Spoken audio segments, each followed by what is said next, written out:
Well, welcome back, everyone. Well, as you know, if you recognize one of my guests, that we're very involved with the Adirondack Folk School. Even last night, my wife and I drove past it when we were coming down from the north. It's in Lake Luzerne, and it's a wonderful, sometimes it's hard to describe, but here's a school that's dedicated to continuing the heritage and the arts of the Adirondacks through classes that allow each one of the students experience hand-on. They could be making a canoe, you could be making baskets, you could be learning music. So joining me today is Dan Berggren, who probably a lot of you know as well, is an Adirondack folk artist, and Scott and Hayden, who is the executive director of the Adirondack Folk School. So welcome, guys. Thank you. Real nice to have you here. When Scott was here last, I forget what we were talking about. You're almost as regular a guest as I am an announcer at this point. But you did mention that coming up on October 14th, here in Saratoga, there was going to be a very special concert and a fundraiser for the school. So we invited you back, and you brought Dan with you, which is just a real treat for us. It sure is. So first, tell us just a bit about the school. I tried to frame it, but you could do it a lot better. You did a great job. Yes, we have over 200 classes every year, teaching the traditional folk craft of the Adirondacks, everything from blacksmithing, basket weaving. You can make rustic furniture, make your canoe, or a canoe paddle. Yeah, right, sure, I got you. One of the things we always joke with Scott about, where's the truck? Usually back up the truck, and we're surrounded with things that you make at the school. I brought something way better than our stuff. We have one of the best musicians around, Dan, so we're very fortunate to have him. Yeah. It's not just for this benefit concert, but Dan's one of our instructors as well. Yeah, I got to go. I'll second that. So Dan, you've been involved in music your whole life. That's right, singing as a little kid, and then learning guitar from my big brother John, and off to college, and in the service when I was stationed in Germany I was singing with others, and when I got out of the Army in 1975, that's when I discovered Adirondack music and decided, well, if I'm going to sing any music at all, why not music of my home? Oh, I see. You know, I've got to ask, I know it's a bit of an obvious question, but I always found it's an insightful one to ask a musician about their influences. Can you name a couple of influences and maybe a quick story about one of them? Pete Seeger, yeah, sure. The Weavers, listening to their records as a kid, and when I was a teenager I got to meet Doc Watson. He and his son Merle came to the Schroon Lake Boathouse for a concert, and I'm sitting in the front row drooling, and it's one of those situations where you either want to burn your guitar or practice harder, and meeting Doc made me want to practice harder.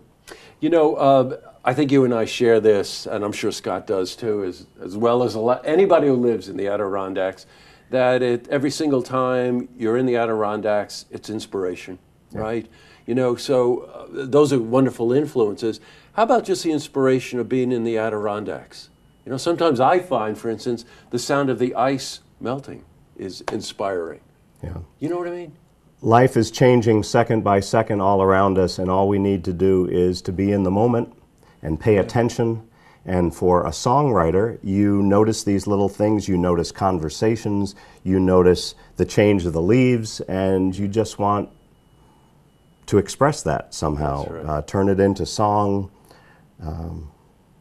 That's what I love doing. Yeah, you know, I know something similar to an explanation we got from Alex Smith, who is also, you might remember, Alex was here, and we also did a segment with Alex on tracks, for which I think we're going to talk Dan into doing also.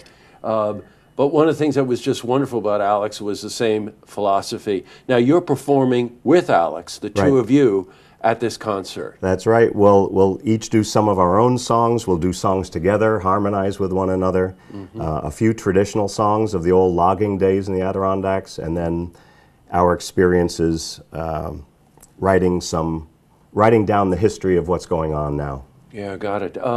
Now, further information on this, Dan and Alex have performed together and they call it Bridging the Years, which is wonderful because Alex is a generation under us. That's right. That's right. He's your generation.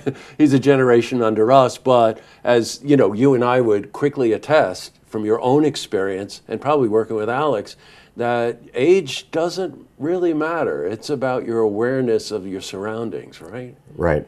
Your awareness and sharing those in ways that other people who may not have had those experiences can get into. So it's both, we sing for audiences of Adirondackers, but also people who've never been there or who have a summer place there, and they long for those stories. Well, you know what? You hear this said frequently, especially with artists in the folk genre. And then if you drill down a little bit more, something specific like the Adirondacks, that's a wonderful relationship between a songwriter and an audience, is that you're the gateway to some of the things that they're probably feeling. They don't play the guitar, yet they funnel through your experience, right? If you don't mind, I'm going to use that phrase. Being a gateway. That's, yeah. Yes, it is. So look, you can tell this is something that we really love. Now, by the way, we're going to close out the program today. Dan has very graciously agreed to play a song. It's called Here to You. It's about the history of the Adirondacks. And I won't introduce it, so we give Dan more time to play at the end of the program. But we really appreciate you doing that, and thank you. And thank you both for coming in. The concert is next Friday, October 14th. Friday, October 14th. Starts early, 7 o'clock. Tickets are like $18 or $20, and you're going to hear two of the most highly regarded artists focusing on the history of the Adirondacks. And that's Dan Berggren and it's Alex Smith. And 100% of the proceeds are going to the Adirondack Folk School to further their agenda. So great, Scott, always great to see you. You as well. And you're welcome anytime, as you know. Thanks. Dan, a real honor to have you here. Thank you. Thank you for agreeing to play us out tonight, and we'll see you next Friday. All right. Good. To see this interview again, you can head to our website, looktvonline.com.